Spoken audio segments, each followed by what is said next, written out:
Assalamu alaykum hürmetli televizor köykçiler. Vatangi nazar programımıza hoş geldinglar. Men Abdusalam Niyoz Uyg'ur. Bu hafta New York vaqt gazetida Xitoyning vatanimizda elib olgan zulmlari haqidagi maxfiy hujjatlar oshkorlangandan keyin dunyoda zo'r g'ulg'ul qo'zg'adi. New York vaqt gazetining bu xabari tehi pasaymay turib, 24 noyabr Xalqaro muxbirlar birlashmasi 14 davlatdan jami 18 muxbirning birlashib ishlagan dalil isbotliq bir dokladini tarqatdi. Ularning qarashicha, bu dokladning ahamiyati nihoyatda cho'ng ekan. Biz bu san programmamizda bu doklad haqida to'xtalmoqchimiz. Qanamisi diqqatinglar programmamizning davomida bo'lsin.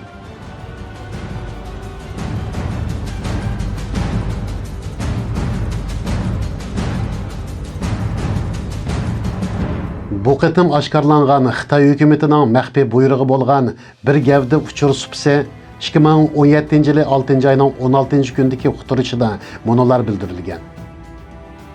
Bundan keyin chet el grajdanligi yoki pasportiga erishib, Xitoyning chet eldagi elchixonalariga viza iltimosi sungan Sharq Turkistonliklar, shundaqla chet elda turib Xitoy elchixonasiga o'zining qonunliq kinishkilarini almashtirish yoki uzartish haqida iltimos sungan Sharq Turkistonliklarni jamoat xavfsizlik organlari tekshirib silishtirgandan sirt, yana shu yerlik Partikom va siyosiy qonun komiteti bosh bo'lgan asosda asos qatlam muqimlik saqlash kuchlari 10 oyli birlik qo'g'dinish va bir gavda uchur supsi qatorliqlardan to'liq foydalanib, birlashtirib analiz qilib, tekshirib hukm qilishning salmoqini oshirish kerak. Terrorlik va zo'ravonlikqa chetilganlik gumonidan saqit bo'lmaganlarga chegarada qo'lga elish yoki viza iltimosini rad qilish usulini qo'llanish kerak. Bu yerda diqqatimizni qo'zg'aydigan nuqta shuki, Xitoylar terrorlik va zo'ravonlikqa chetishlikni emas, balki terrorlik va zo'ravonlik gumonidan saqit bo'lmaslikni o'lcham qilgan. Ya'ni Xitoy odati bo'yicha jinoyat gumondorini tutishda paketni asos qilmasdan, balki gumonni asos qilishga buyruq tushirgan. Bir odamga jazo bekitishda uning sodir qilgan jinoiy qilmishi o'lcham qilinishi kerak. Sen jinoyat o'tkazishni o'ylading deb kishilarning tafakkuri, xiyolini qiyos qilib turib, jazo berish odamning aqliga sig'maydigan bir ish. İctimai hayotimizda bundaq bir jinoyat bekitish usulini qabul qilish mumkin emas. Xitoy hukumatining yo'lsizliklarini qonunlashtirib turib ijro qilishi va buning bilan o'zlarini yo'lliq qilib ko'rsatishi normal insonlar ming yildimi o'ylab yetolmaydigan yelimikir desak, hargizmi oshirib o'tgan bo'lmaymiz. Dunyoni andishiga solgan Xitoy hukumatining bu qilmishlaridan Sharq Turkistonliklarning xiyol surish huquqining tortib olinganligidek ochiq haqiqat ko'z oldimizda namoyon bo'ldi. Xitoy hukumati bir gavda supsining 2017 yili 6 oyning 21 kundagi uchur aloqaga oid uqtirishida internet to'rini to'sish xizmatini kuchaytirish orqali xatarlik qaralgan sistemlarni amaldan qoldirib, farqlantirish modelini tangshab, qattiq zarba berish tadbiri bilan unum yaratilganligi hamda har qaysi rayonlardan munosabatli odamlarni tutqun qilib, qattiq zarba berganligi so'zlangan. Yani mushu supining 2017 yili 6 oyning 25 kundagi uqtirishida gumonli kishilarning uchurlarini bu supiga to'liq kirgizib, texnikalik kontrol qilish, qarorlik uchurlarni yangilab turish ta'kidlangan. Bu supining 2017 yili 6 oyning 29 kundagi uqtirishida mazkur supida ishlatilgan Kaya nomidagi terrorchilarni bayqash sistemasini qachilab ishlatgan Uyg'urlarning soni 1,869,310 ekanligi bildirilgan. Bu sistemaning gumonliq deb qaragan kishini 3 kun ichida yuqoriga ma'lum qilganligini, bu kishining Sharq Turkiston harakati va Daesh terrorchisi qatorida tizimga ilinganligi bildirilgan.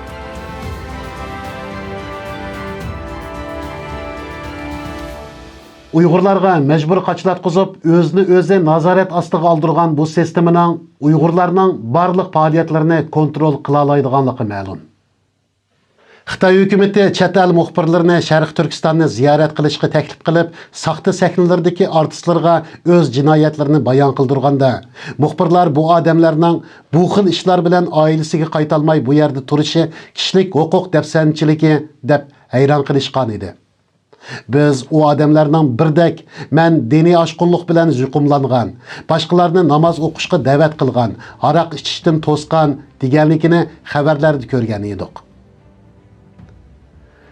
Bu qitim oshkorlangan hujjatda Chaqiliq noyilik sud mahkamasining bir parcha hukmnomasi bor bo'lib, bu hukmnoma sakinlashtirilgan tarbiyalash maktablarida tarbiyalanayotgan odamlarning yolg'on so'zlayotganligini isbotlaydi.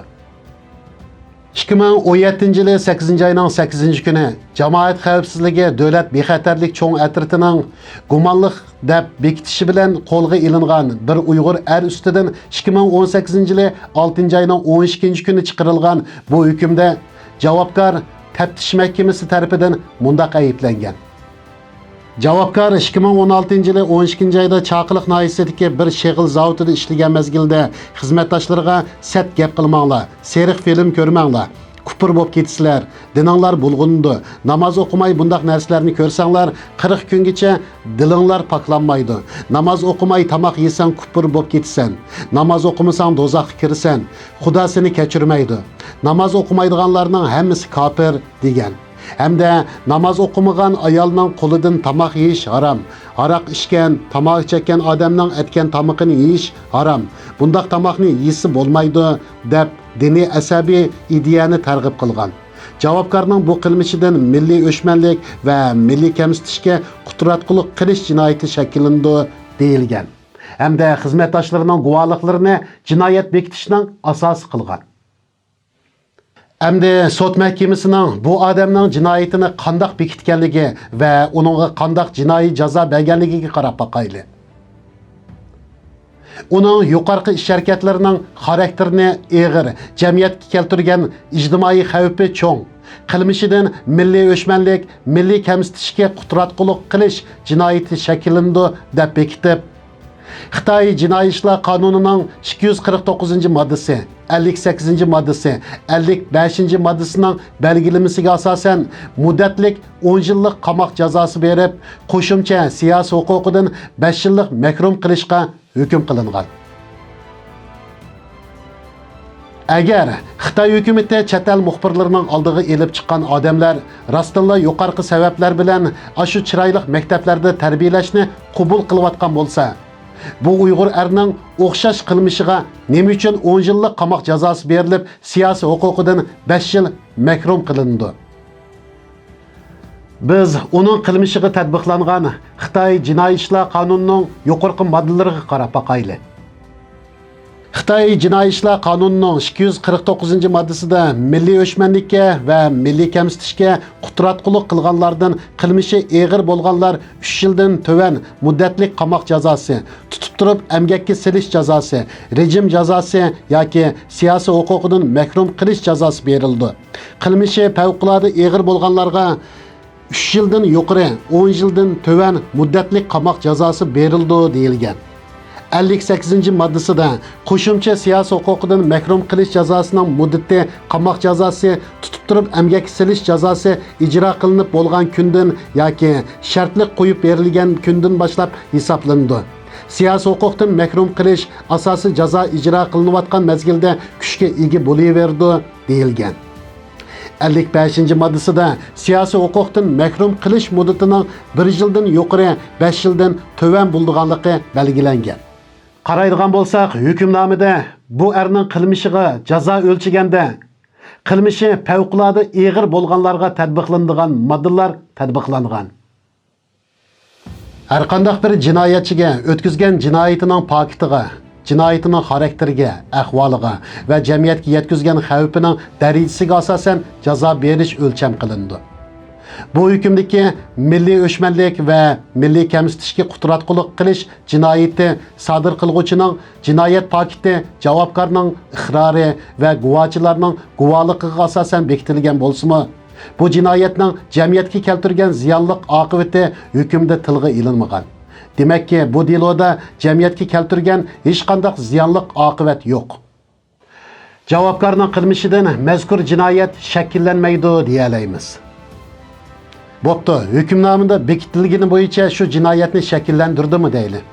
Yuqorqi hukmnomani astoydil ko'rib chiqadigan bo'lsak, hukmnomada tilga ilingan jinoyat gumondori gumon bilan tutilgandan keyin qilmishini aynan iqror qilgan bo'lib, bu Xitoy Jinoiy ishlar qonunining 67-moddasida belgilangan jinoyatni aynan iqror qilish o'zini ma'lum qilganlik bo'ladi. O'zini ma'lum qilgan jinoyatchilarga yenik yoki yenikletilib jazo berilsa bo'ladi degan shartni hozirlagan bo'lib, bu xil sharoitda sudning javobgarga qilmishi favqulodda og'ir degan moddani tatbiqlab jazo hukm qilishi va uni siyosiy huquqidan mahrum qilishi o'zi e'lon qilgan qonun moddalarini ijro qilish davomidagi og'ir tartib xatoligi bo'lib hisoblanadi. Bu Xitoy hukumatining Sharq Turkistondagi Uyg'urlarni sababsiz qarlab, qasdan jazoga hukm qilayotganligini isbotlaydigan faktlarning biri. Milliy o'chmanlik va milliy kamsitishga qudratqullik qilish jinoyatini sodir qilguvchi obyekt boshqa bir millatning urf-odati va yashash usuliga nisbatan o'chmanlik paydo qilgan kamsitish harakatini sodir qilgan bo'lishi kerak. Shundaqla uning sodir qilgan harakatining ziyonli oqibati bo'lishi kerak. Hükümnamega qaraydigan bo'lsak, ya ziyonkashlikka uchirgan, ya kamsitilib azor yegan va yoki xo'rlangan biror shaxs o'tirdi yo'q. Jamiyatga hech qanday ziyonli oqibat keltirib chiqarmagan bir kishining o'zining iqror qilgan og'zidagi gapiga asosan jinoyatining xarakteri favqulodda og'ir deb bekitib jazoga hukm qilinishi Xitoy hukumatining uch-qo'shqori bahona o'ydirib chiqib bir odamning hayotini vayron qilishdan boshqa narsa emas. Bu Uyg'ur erning xizmatdoshlarini namoz o'qishga buyurishi, seriq filmlarni ko'rishdan to'sishi, kishilarni islomda ko'rsatilgan haromdan to'sishi hech qanday bir millatga qartilgan kamsitishni va o'chmanlikni shakllantirmaydi. Aksincha, uning bu qilmishi jamiyatdagi nachar qiliqlarni tuzash, jamiyat amonligi uchun foydali bo'lib, qoida bo'yicha jamiyat tartibining muqimligiga hassa qo'shgan hisoblanib, taqdirlanishi kerak edi. Afsus, Uyg'urlar mushundaq tuturuqsiz qonuniy asoslar bilan qasdan jazolanishga uchrab, normal yashash huquqidan mahrum qilinmoqda. Xitoy hukumati o'z qonunlarining hech bir moddasiga tushmaydigan bu Uyg'ur erni o'zining og'zidan chiqqan gapiga asosanla sen bizning qonunlarimizning faloni moddasiga xiloflik qilding deb jazoga hukm qildi-yu, qonun ijro qilguvchi sudyalarning da'vo tartibiga og'ir xiloflik qilganligini nazardan soqit qildi. Qani biz Xitoy hukumatidan so'rab boqaylik.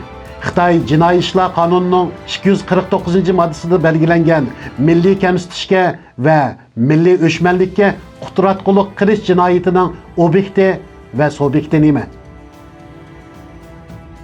Xitoy hukumati bir tarafdan qattiq zarba berish nomida Uyg'urlarni qirib yo'qotsa, yana bir tarafdan o'zining qilmishlarini yo'lliq ko'rsatib, qilayotganlarimiz rayonning muqimligini qo'g'dash, taraqqiyotini saqlash, xalqga baxt yaratish deb kuchab tashviq qilib keldi.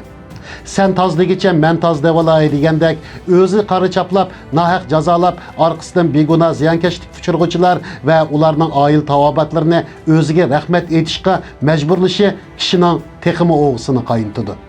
Shu topda Xitoyning maymun uyunlari bir-birlab pash bo'lib, xalqarada rasvo bo'lyotdi. Rezillik hech bir zaman haqqoniyatni yengan emas. Ergi bir növbət, yergi bir növbət. Bugün sen özünü xon hisoblasang, ati o'zingga loyiq yerda o'ltirg'izib qo'yadigan biri aman chiqadi. Ojizni bo'zaq qilib, kuchlikka kuchuklanib yashashni sharaf deb bildigan Xitoyning zavol tepishi muqarrardir. Qani qarindishim, siz zolimga yantayoq bo'lishni tanlamsiz yoki zolimga qarshi jang qilishni tanlamsiz? Tanlash o'zingizda. Bu maxfiy hujjatlar oshkorlanib Xitoy Uyg'urlarga qilayotgan zulmlarni inkor qila olmadi va ilojisiz holda biz terrorlikqa qarshi tadbir qo'llanayapmiz dedi. Endi Xitoy Uyg'urlarni yangi bir navbat terrorchi, zo'ravon, qotil degandek jinoyatlar bilan qarlash harakatini boshladi. Xitoyning bosh elchixonalari, medialari bu vaqtda harakat boshlab bo'ldi. Qalimiz har vaqt ochiq bo'lsin. Chet eldeki Uyg'urlar vatandakilar uchun cho'ng ish qilamisak-mı, ziyonliq ish qilmayli. Hürmetli televizor ko'ruvchilar, bugungi programmamiz mushu yerda oxirlashdi. Keyingi son programmamizda ko'rishguncha omon bo'linglar. Xayr xo'sh.